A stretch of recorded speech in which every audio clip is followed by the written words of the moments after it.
পিতা পুত্র পৈত্রাত্মার নামে আমেন। উপবাস নাকি ভোজ, কোনটি আগে আসে? দীক্ষাগুরু যোহনের শিষ্যরা যিশুর শিষ্যদের নিয়ে অসন্তুষ্ট হয়েছিলেন, কারণ তারা উপবাস করত না।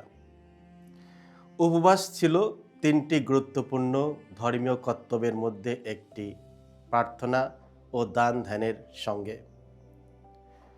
কেন যিশুর শিষ্যরা উপোস করে না?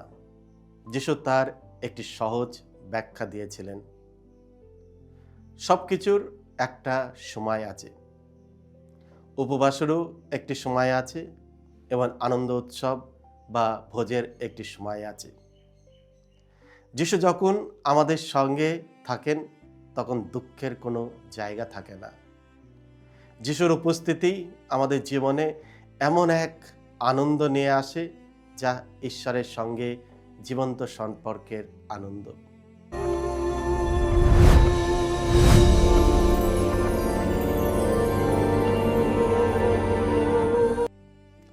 খ্রিস্টতে আমার পরম প্রিয়জনেরা, আজ জুলাই মাসের 4 তারিখ, সাধারণকালের ত্রয়োদশ সপ্তাহ, শনিবার। আর আজকে ডেলি মান্না ঈশ্বরের বাণী প্রতিদিন নেওয়া হয়েছে সাধু মতি রচিত মঙ্গল সমাচার থেকে 9 অধ্যায় 14 থেকে 17 পদ। এসে আমরা ভক্তিভাবে আজকের এই বাণীটি শুনি। একদিন দীক্ষাগুরু যোহনের শিষ্যরা যিশুর কাছে এলেন। তারা তাকে বললেন, আমরা ও ফরিসিরা তো প্রায় উপোস করি, অথচ আপনার শিষ্যরা তো তা করেন না। এর কারণ কি? উত্তরে যিশু বললেন, যতক্ষণ বর সঙ্গে থাকে ততক্ষণ বরযাত্রীরা কি শোক করতে পারে? কিন্তু এমন দিন আসবে যখন বরকে তাদের কাছ থেকে নিয়ে যাওয়া হবে, আর তখনই তারা উপোস করবে। যিশু আরো বললেন, কেউ পুরানো পোশাকে কোরা কাপড়ের তালি দেয় না, দিলে পোশাকে তালির টান পড়ে আর ছেঁড়াটা তাতে আরো বেড়ে যায়।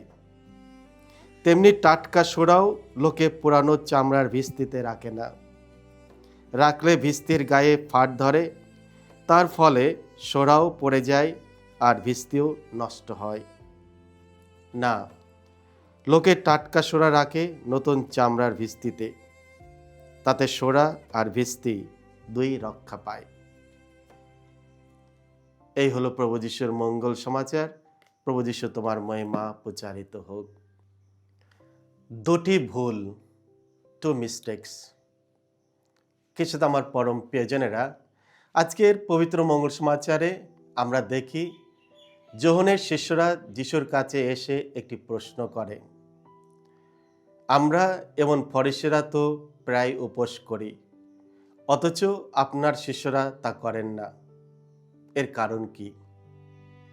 যিশুর শিষ্যদের এই উদার মনোভাব যোহনের শিষ্যদের বিচলিত করেছিল, কারণ তারা মনে করেছিল যে যিশুর শিষ্যরা উপবাসের নিয়ম পালন করে না। তাই তারা এই বিষয়টি নিয়ে যিশুর কাছে আসে, কিন্তু এর মাধ্যমে তারা দুটি ভুল করে ফেলে। প্রথম ভুল, তুলনা করা, কম্প্যারিজন। যোহনের শিষ্যরা নিজেদের ধার্মিকতার সঙ্গে যিশুর শিষ্যদের তুলনা করেছিল। খ্রিস্টে আমার পরম প্রিয়জনেরা, অনেক সময় আমরাও এই প্রবণতার শিকার হই, নিজেদের অন্যদের সঙ্গে তুলনা করি। আর এই তুলনা করার সময় আমাদের মনে রাখা প্রয়োজন, প্রত্যেক মানুষেরই আলাদা এবং প্রত্যেকের জন্য ঈশ্বরের আলাদা আলাদা পরিকল্পনা রয়েছে। তাই আমাদের নিজেদের যেমন তেমনিভাবেই অন্যদের সেইভাবেই গ্রহণ করতে শিখতে হবে। যখন আমরা অন্যদের সঙ্গে নিজেদের তুলনা করি, তখন হয় আমরা নিজেদের হীন মনে করি এবং দুঃখী হয়ে পড়ি, অথবা নিজেদের উচ্চ মনে করি এবং অহংকারে ভরে যাই। তাদের গুণ, সাফল্য ও শক্তির দিকে আমরা বেশি তাকাই এবং নিজেদের আশীর্বাদ ও সামর্থ্যগুলো উপেক্ষা করি। অন্যদের সঙ্গে তুলনা করতে গিয়ে অনেক সময় আমাদের নিজেদের আনন্দ হারিয়ে ফেলি এবং আমরা হতাশা হয়ে পড়ি। তাই মনে রাখতে হবে, সবসময় এমন কেউ থাকবে যে আমাদের থেকে বেশি সুন্দর, বেশি প্রতিভাবান, বেশি বুদ্ধিমান, বেশি ক্ষমতাবান, হয়তো বেশি ধনী। তাই তুলনা না করে বরং আমাদের খুঁজে বের করা উচিত ঈশ্বর আমাদের কোন বিশেষ গুণ ও আশীর্বাদ দিয়ে আমাদের জীবন ধন্য করেছেন। দ্বিতীয় ভুল, অভিযোগ, কমপ্লেন। দ্বিতীয় ভুল তারা করেছিল, তারা যিশুর কাছে একটা অভিযোগ নিয়ে আসে যে যিশুর শিষ্যরা কি করছে না, উপোস। অনেক সময় আমরা নিজেদের ধার্মিক ও সঠিক মনে করে অন্যদের ছোট করি এবং তাদের ভুল খুঁজে বেড়াই। আমরা নিজেরা যা করছি তাতে আনন্দিত না হয়ে অন্যরা কি করছে তা নিয়ে অসন্তুষ্ট প্রকাশ করি।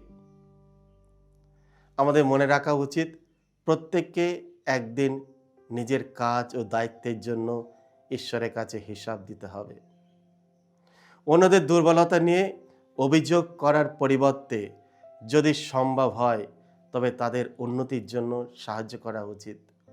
আর যদি তা সম্ভব না হয় তবে তাদের জন্য প্রার্থনা করা উচিত। অভিযোগ আমাদের সময় ও শক্তি নষ্ট করে। আমরা যখন অভিযোগ নিয়ে ব্যস্ত থাকি তখন আমাদের মন নেতিবাচক হয়ে যায়।